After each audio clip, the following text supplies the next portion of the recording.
एक गांव में एक छोटा सा बच्चा था। उसके पिता तो थे लेकिन माँ की मृत्यु हो गई थी। पिता सारा दिन काम करता और अपने बेटे को पाल पोस कर बड़ा करता। वह सारे सुख अपने बेटे को देता है जो एक माँ दे सकती थी।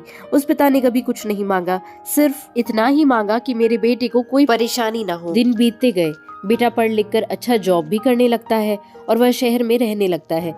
कुछ दिन बाद वह अपने पिता से मिलने आता है और कहता है, पापा मुझे कुछ पैसों की जरूरत है। मैं चाहता हूँ कि शहर में ही जमीन लेकर अपना घर बना लूं। पिता इस बात को सुनकर बहुत खुश होते हैं। सोचते हैं कि मेरा बेटा है ना एक दिन नाम करेगा। बाप जिंदगी भर की बचाई हुई पूंजी को निकालकर अपने बेटे को दे देता है। बेटा शहर चला जाता है और उन पैसों से अपना घर बना लेता है।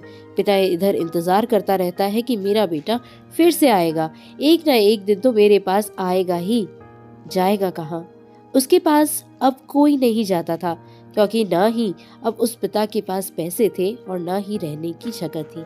कुछ दिन बाद बेटा फिर लौट कर आता है और अपने पिता से कहता है, पापा अब आप दादाजी बनने वाले हैं। पिता को बहुत खुशी होती है। इस बात को सुनकर वह कहते हैं, तू मुझे मेरी बहू और पोते से कब मिलाएगा?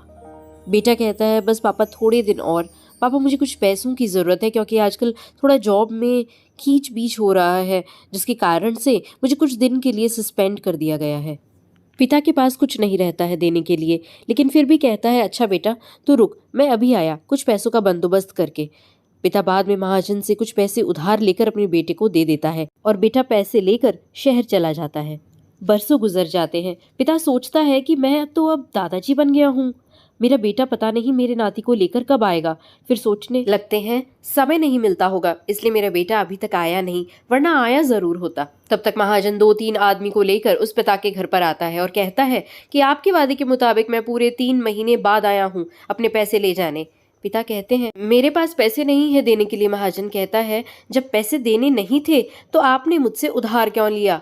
तभी पिता कहते हैं, रुको मैं तुम्हारे लिए पैसों का बंदोबस्त करके आता हूँ। इतना कहते ही वह पास के एक अस्पताल में चले जाते हैं, जहाँ वह अपना ब्लड डोनेट करते हैं और साथ ही अपनी एक किडनी बेच देते हैं। किडनी बेचने के बाद उनकी स्थिति और भी खराब हो जाती है और वह उस राह में जी रहे होते हैं कि मेरा बेटा एक दिन आएगा जरूर। इस आस में जीते जीते एक दिन पिता की मृत्यु हो जाती है, परंतु उस बेटे को अपने पिता को आग देना भी नसीब नहीं हुआ।